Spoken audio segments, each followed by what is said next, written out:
Hello viewers, আসসালামু আলাইকুম। আমি আজকে আপনাদেরকে করে দেখাবো মাত্র 2 মিনিট সময়ে কিভাবে ঘরে তৈরি করা যায় দোকানের মতো পারফেক্ট কনডেন্স মিল্ক। সেই সাথে ভিউয়ার্স, আমার এই রেসিপিগুলো যদি আপনাদের ভালো লেগে থাকে তাহলে প্লিজ অবশ্যই ইউটিউবে আমাকে একটা সাবস্ক্রাইব করবেন। তো চলুন গিয়ে দেখে নিই কী কী উপকরণ লাগছে আমাদের এই কনডেন্স মিল্ক তৈরি করতে। প্রথমে আমরা এখানে গুঁড়ো দুধ নিয়েছি 1 কাপ পরিমাণ। এটা আপনি যে কোনো ব্র্যান্ড নিতে পারেন, কোনো সমস্যা নেই। সেই সাথে বাটার নিয়েছি 1 টেবিল স্পুন পরিমাণ। এটা আমি রুম টেম্পারেচারে নিয়েছি। কর্নফ্লাওয়ার বা কর্নস্টার্চ এটা নিয়েছি আমি 1 টেবিল চামচ পরিমাণ।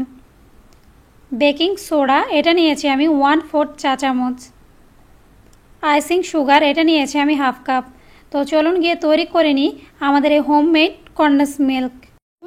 সবগুলো উপকরণই আমি খুব ভালো করে একসাথে মিশিয়ে দিয়েছি। ভিউয়ার্স, আপনারা অবশ্যই খেয়াল করবেন এতে যেন কোনো দানা না থাকে, তাহলে কিন্তু আপনার কনডেন্স মিল্কটা ভালো লাগবে না। এখন আমি এখানে 1/2 কাপ পানি নিয়েছি কুসুম গরম। এটাকে আমি জাস্ট আস্তে আস্তে করে এখানে দিয়ে দেব। ভিউয়ার্স, আমি এখানে 1/2 কাপ নিলেও আপনার এই দুধটাতে কনডেন্স মিল্ক তৈরি করতে সাধারণত 1/2 কাপ লাগে না, বাট আমি 1/2 কাপ নিয়েছি। আপনারা এটা আপনাদের আন্দাজ মতো করে দেবেন। আমি একটু একটু করে দেব, একবারে সবটা পানি দেবেন না। আর অবশ্যই পানিটা যেন কুসুম গরম হয়, কেননা আপনার এই কুসুম গরম পানিটাই দুধটাকে খুব ভালো করে মিশিয়ে দেবে। এখন এটাকে আমি আস্তে আস্তে করে একটু একটু পানি দিয়ে খুব সুন্দর করে ভালো করে মিশিয়ে নেব। আর ভিউয়ার্স, আপনারা অবশ্যই এই কনডেন্স মিল্কটা তৈরি করার জন্য এরকম একটা হুইপ চামচ ইউজ করবেন, কেননা তাহলে আপনার কনডেন্স মিল্কে কোনো দানা থাকবে না। আর তারপরও যদি কোনো দানা থেকে থাকে তাহলে অবশ্যই এটা আপনারা ছেঁকে নেবেন।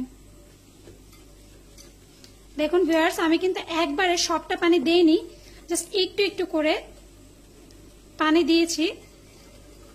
এভাবে করে সবটাকে আমি খুব ভালো করে আবার একটু মিশিয়ে নেব। ভিউয়ার্স, এটা খুব ভালো করে মেশানো হয়ে গেছে। আমি আবারও বলছি, আপনারা খুব ধৈর্য নিয়ে এটাকে একটু মেশাবেন যেন এতে কোনো দানা না থাকে। দেখুন, আমি ঠিক এরকম করে এটাকে পাতলা করে নেব। দেখুন ভিউয়ার্স, এটা কতটা পারফেক্ট হয়েছে। ভিউয়ার্স, আমি চুলায় প্যান বসিয়ে গরম করে নিয়েছি। এখন এর মধ্যে আমাদের যে দুধের মিশ্রণটা আছে তার সম্পূর্ণটাই আমি ঢেলে দেব এবং এটাকে আমি খুব ভালো করে একটু ঘন ঘন নাড়তে থাকব, না হয় এই দুধের মিশ্রণটা পাতিলের তলায় তলানি বেজে যেতে পারে। এখন এটাকে আমি 2 মিনিট পর্যন্ত খুব ভালো করে একটু মিশিয়ে নেব। 2 মিনিট পরেই তৈরি হয়ে যাবে আমাদের হোমমেড কনডেন্স মিল্ক। দেখুন, তৈরি হয়ে গেছে আমার কনডেন্স মিল্ক। আমি আপনাদেরকে একটু দেখিয়ে দিচ্ছি কতটা পারফেক্ট হয়েছে আমার এই ঘরের তৈরি কনডেন্স মিল্ক। আপনারা অবশ্যই এবারে ঈদের ডেজার্ট তৈরি করতে আমার এই 2 মিনিটের হোমমেড কনডেন্স মিল্কটা ট্রাই করুন।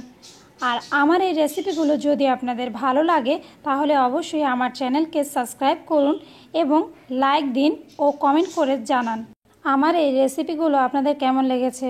তো আজকে এ পর্যন্তই। আগামীতে আবার দেখা হবে নতুন কোনো রেসিপির সাথে। সেই পর্যন্ত সবাই ভালো থাকুন। আল্লাহ হাফেজ।